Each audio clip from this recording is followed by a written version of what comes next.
ನಮಸ್ಕಾರ ವೀಕ್ಷಕರೇ.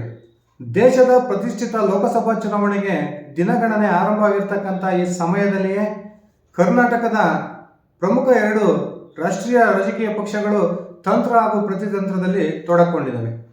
ತಾವು ಬರ್ತಕ್ಕಂಥ ಲೋಕಸಭಾ ಚುನಾವಣೆಯಲ್ಲಿ ಕರ್ನಾಟಕದ 28 ಲೋಕಸಭಾ ಕ್ಷೇತ್ರಗಳ ಪೈಕಿ ತಾವು ಅತ್ಯಂತ ಹೆಚ್ಚಿನ ಲೋಕಸಭಾ ಸ್ಥಾನಗಳನ್ನು ಗೆಲ್ಲಬೇಕು ಅಂತಕ್ಕಂಥ ಗುರಿಯನ್ನು ಇಟ್ಕೊಂಡು ಎರಡೂ ರಾಷ್ಟ್ರೀಯ ಪಕ್ಷಗಳು ಈಗಾಗಲೇ ಚುನಾವಣೆಯ ತಯಾರಿಯಲ್ಲಿ ತೊಡಕೊಂಡಿದ್ದಾವೆ.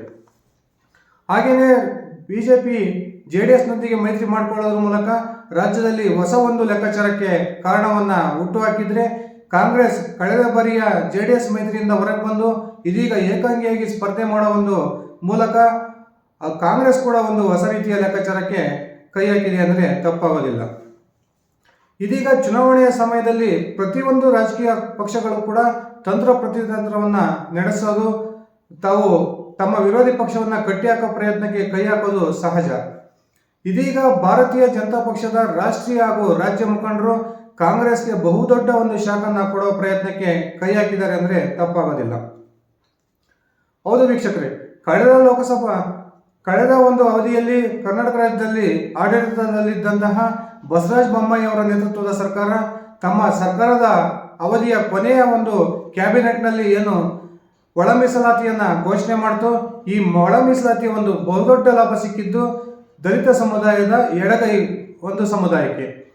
ಈ ದಲಿತ ಸಮುದಾಯದ ಎಡಗೈ ಒಂದು ಸಮುದಾಯಕ್ಕೆ ನೀಡಿದ್ದಂತಹ ಒಳ ಮೀಸಲಾತಿಯ ಲಾಭ ಆ ಒಂದು ವಿಧಾನಸಭಾ ಚುನಾವಣೆಯ ಸಂದರ್ಭದಲ್ಲಿ ಬಿಜೆಪಿಗೆ ದೊರಕದೆ ದಲಿತ ಸಮುದಾಯದ ಮತಗಳು ಬಹುತೇಕ ಕಾಂಗ್ರೆಸ್ನ ಪಾಲಾಗಿದ್ದನ್ನು ನಾವೆಲ್ಲ ಗಮನಿಸಿದ್ದೀವಿ.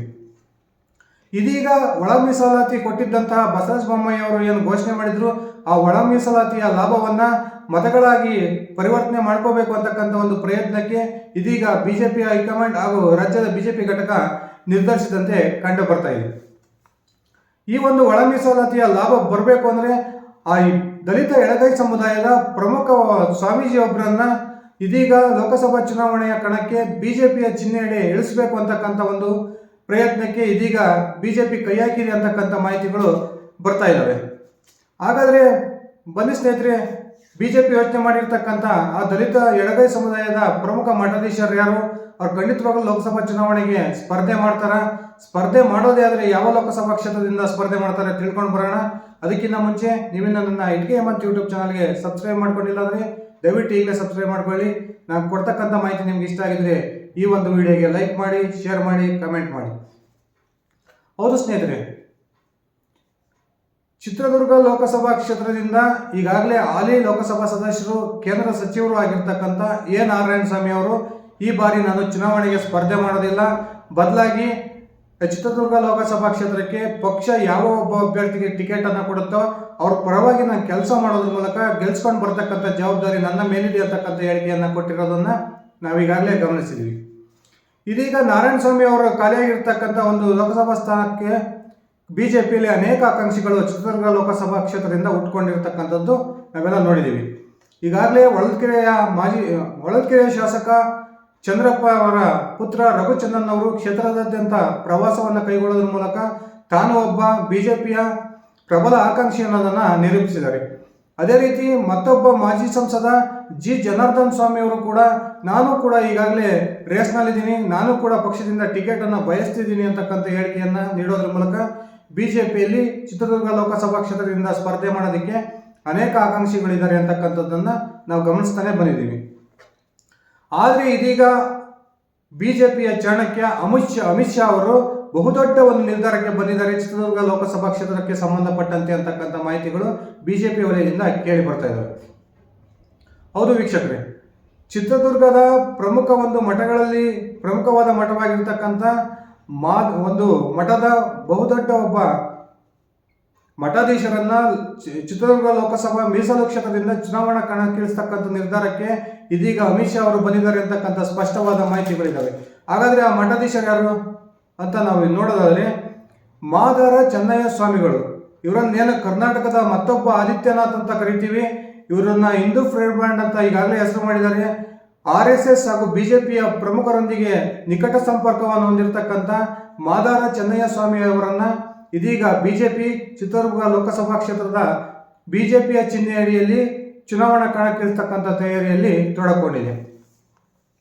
ಇದರ ಮುಂದುವರೆದ ಭಾಗವಾಗಿಯೇ ಇನ್ನು ಕೆಲವೇ ದಿನಗಳ ಹಿಂದೆ RSSನ ಪ್ರಮುಖರೊಬ್ಬರು ಆ ಮಾದಾರ ಚೆನ್ನಯ್ಯ ಸ್ವಾಮೀಜಿಯವರ ಮಠಕ್ಕೆ ಭೇಟಿ ಕೊಟ್ಟದ್ದನ್ನು ನಾವೀಗಾಗಲೇ ಗಮನಿಸಿದ್ದೀವಿ. ಇದೆಲ್ಲರ ಪ್ರಯತ್ನದ ನಡುವೆ ಮಾದಾರ ಚೆನ್ನಯ್ಯ ಸ್ವಾಮೀಜಿಯವರು ಇವತ್ತುವರೆಗೂ ಕೂಡ ಚುನಾವಣಾ ಕಣಕ್ಕಿಳಿತಕ್ಕಂಥ ಯಾವುದೇ ಒಂದು ಸ್ಪಷ್ಟನೆಯನ್ನು ಕೊಡದೇ ಇದ್ರೂ ಕೂಡ ಕೊನೆಗೆ RSS ಹಾಗೂ BJPಯ ಒಂದು ನಾಯಕರ ಹಾಗೂ ಕಾರ್ಯಕರ್ತರ ಒತ್ತಡಕ್ಕೆ ಮಣಿದು ತಾವು ಈ ಬಾರಿ ಚುನಾವಣೆಗೆ ಸ್ಪರ್ಧೆ ಮಾಡ್ತಕ್ಕಂಥ ನಿರ್ಧಾರಕ್ಕೆ ಬರ್ತಾರೆ ಅಂತಕ್ಕಂಥ ಮಾತುಗಳು ಸ್ಪಷ್ಟವಾಗಿ ಕೇಳಿ ಬರ್ತಾ ಇದ್ದಾವೆ. ಏನು ಕಳೆದ ಬಸವರಾಜ ಬೊಮ್ಮಾಯಿ ಅವರ ಸರ್ಕಾರದಲ್ಲಿ ದಲಿತ ಎಡಗೈ ಸಮುದಾಯಕ್ಕೆ 6% ಮೀಸಲಾತಿಯನ್ನು ಆ ಒಂದು ಸರ್ಕಾರ ಘೋಷಣೆ ಮಾಡಿತ್ತು. ಇದರ ಸಂಪೂರ್ಣ ಲಾಭವನ್ನು ಪಡಿಬೇಕು, ಆ ಮೂಲಕ ಇಡೀ ಕರ್ನಾಟಕ ರಾಜ್ಯಾದ್ಯಂತ ಈ ದಲಿತ ಎಡಗೈ ಸಮುದಾಯದ ಮತಗಳನ್ನು BJP ಕಡೆಗೆ ಸೆಳೆಯಬೇಕು ಅಂತಕ್ಕಂಥ ಪ್ರಯತ್ನಕ್ಕೆ ಕೈ ಹಾಕಿರ್ತಕ್ಕಂಥ BJP ಹೈಕಮಾಂಡ್ ಇದೀಗ ಮಾದಾರ ಚೆನ್ನಯ್ಯ ಸ್ವಾಮೀಜಿಯವರನ್ನು ಕಣಕ್ಕಿಳಿಸೋದ್ರ ಮೂಲಕ ಆ ಒಂದು ದಲಿತ ಎಡಗೈ ಸಮುದಾಯದ ಮತಗಳನ್ನು ತನ್ನೆಡೆಗೆ ಸೆಳೆಯತಕ್ಕಂಥ ಪ್ರಯತ್ನಕ್ಕೆ ಕೈ ಹಾಕಿದೆ. ಒಂದು ವೇಳೆ ಈ ಪ್ರಯತ್ನದಲ್ಲಿ BJP ಯಶಸ್ವಿಯಾಗಿದ್ದೇ ಆದರೆ ಖಂಡಿತವಾಗಲೂ BJPಗೆ ಬಹುದೊಡ್ಡ ಒಂದು ರಾಜಕೀಯ ಲಾಭ ಆಗೋದ್ರಲ್ಲಿ ಯಾವುದೇ ಒಂದು ಸಂಶಯ ಇಲ್ಲ. ಈಗಾಗಲೇ ಬಹುತೇಕ ಮಾದಾರ ಚೆನ್ನಯ್ಯ ಸ್ವಾಮೀಜಿಯವರು ಚುನಾವಣೆಯ ತಯಾರಿಯಲ್ಲಿ ತೊಡಗಿದ್ದಾರೆ ಅಂತಕ್ಕಂಥ ಮಾಹಿತಿಗಳು ಬರ್ತಾ ಇದ್ದಾವೆ. ಇನ್ನೇನು ಕೆಲವೇ ದಿನಗಳಲ್ಲಿ ಇವರ ಹೆಸರನ್ನು BJP ಬಹಿರಂಗಗೊಳಿಸಲಿದೆ. ಈಗಾಗಲೇ ಕಳೆದ ಲೋಕಸಭಾ ಚುನಾವಣೆಯಲ್ಲಿಯೇ BJP ಮಾದಾರ ಚೆನ್ನಯ್ಯ ಸ್ವಾಮೀಜಿ ಅವರಿಗೆ ಟಿಕೆಟನ್ನು ಘೋಷಣೆ ಮಾಡ್ತಕ್ಕಂಥ ತಯಾರಿಯಲ್ಲಿತ್ತು. ಆದರೆ ಆ ಒಂದು ಸಂದರ್ಭದಲ್ಲಿ ಸ್ವಾಮೀಜಿಯವರು ನನ್ನ ಆರ್ಥಿಕ ಪರಿಸ್ಥಿತಿ ಸರಿಯಿಲ್ಲ ಹಾಗೂ ನಾನು ಕೇವಲ ಒಂದು ಪಕ್ಷಕ್ಕೆ ಸೀಮಿತವಾದರೆ ನಮ್ಮ ಸಮುದಾಯಕ್ಕೆ ಒಂದು ಕೆಟ್ಟ ಸಂದೇಶ ರವಾನೆ ಆಗುತ್ತೆ ಅಂತಕ್ಕಂಥ ಉತ್ತರವನ್ನು ಕೊಡೋದ್ರ ಮೂಲಕ ಆ ಒಂದು ಲೋಕಸಭಾ ಚುನಾವಣೆಯ ಒಂದು ಸ್ಪರ್ಧೆಗೆ ನಿರಾಕರಣೆ ಮಾಡಿದರು. ಅದಾದ ನಂತರ ತಮ್ಮ ಸಂಪೂರ್ಣ ಆಶೀರ್ವಾದವನ್ನು ನಾರಾಯಣ ಸ್ವಾಮಿ ಅವರ ಮೇಲೆ ಮಾಡೋದ್ರ ಮೂಲಕ ನಾರಾಯಣ ಸ್ವಾಮಿ ಅವರನ್ನು ಅತ್ಯಂತ ಹೆಚ್ಚು ಮತಗಳನ್ನು ಅಂತರದಿಂದ ಗೆಲ್ತಕ್ಕಂಥ ಒಂದಕ್ಕೆ ಸಹಕಾರಿಯಾಗಿದ್ರು ಅಂದರೆ ತಪ್ಪಾಗೋದಿಲ್ಲ.